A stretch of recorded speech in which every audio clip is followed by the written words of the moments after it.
What does a McDonald's French fry have to do with the memory chip inside your laptop? Almost nothing, except they trace back to the same man and the same patch of dirt in Idaho. The guy who put the fries in your Happy Meal is the reason one of the 3 companies that make most of the world's memory exists at all. And that company has a stock chart that looks like a heart monitor. In 2023, it lost almost $6 billion. One of the worst years a chipmaker has ever had.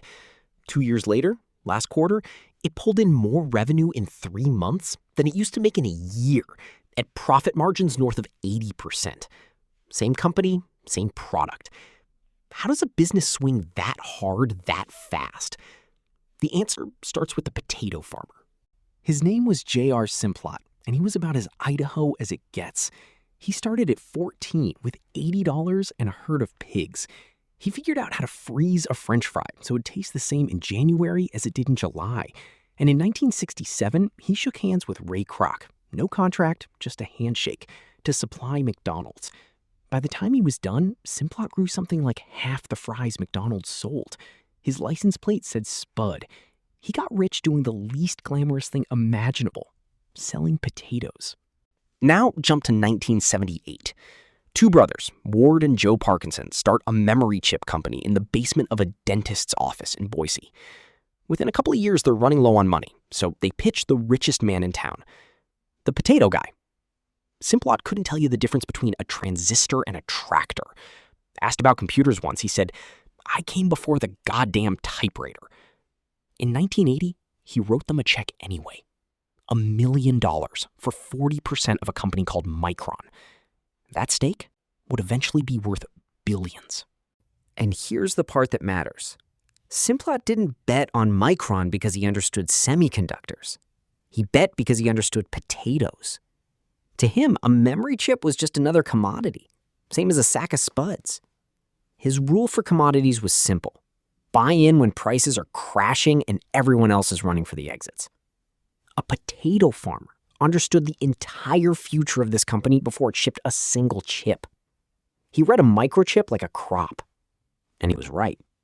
Because memory is a commodity in the purest sense.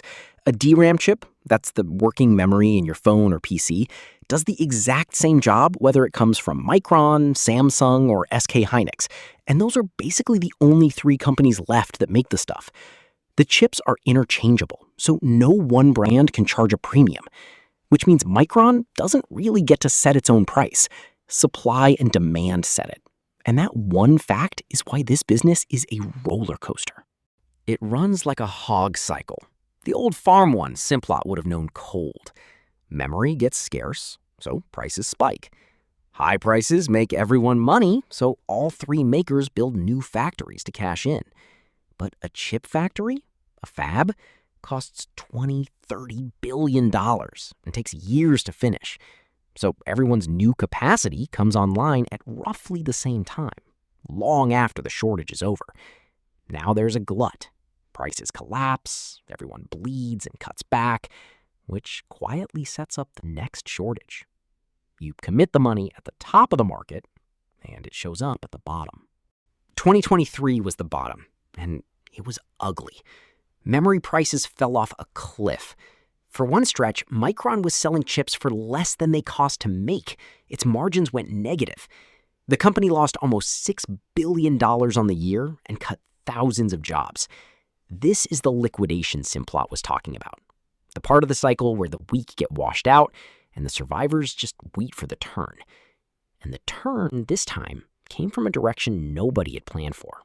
AI is starving for memory. A big language model is billions of numbers that constantly have to be hauled out of memory and into the chip that does the math. And it turns out the hauling is the bottleneck, not the math. People call it the memory wall. The fix is something called HBM, high bandwidth memory. Instead of laying memory chips out flat next to the processor, you stack them in a tower right beside it. So the data has a much wider, much shorter path to travel. And here's why HBM changes everything for Micron.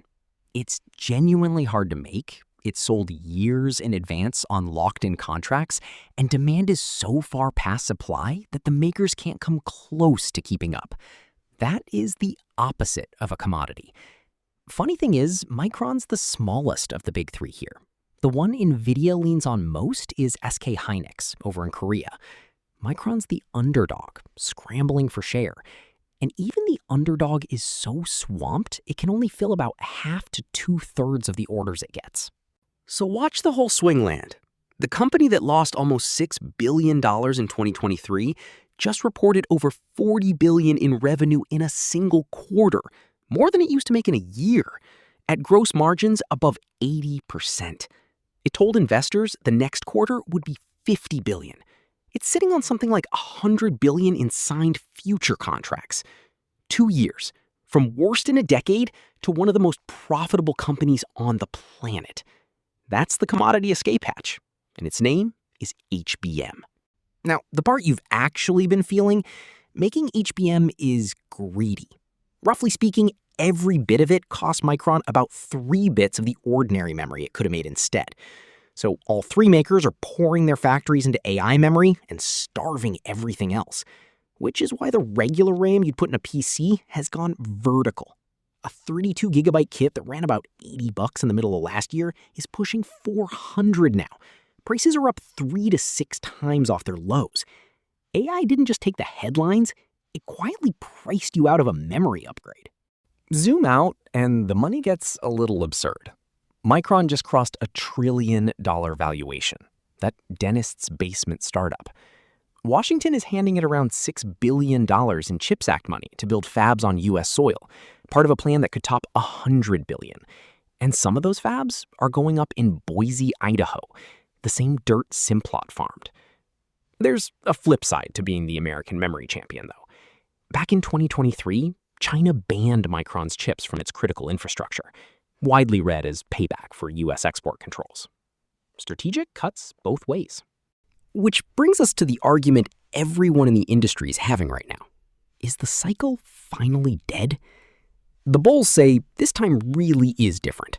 3 disciplined players, multi-year contracts instead of spot prices, and AI demand that just won't quit. The skeptics say they've heard this song before. Every memory boom feels permanent, right up until the new factories open. HBM itself will get easier to make. More players will pile in, and the second AI spending so much as hiccups, you get the glut all over again. Nobody's repealed the cycle. The contracts just slow it down. And that's the lesson the potato farmer left behind.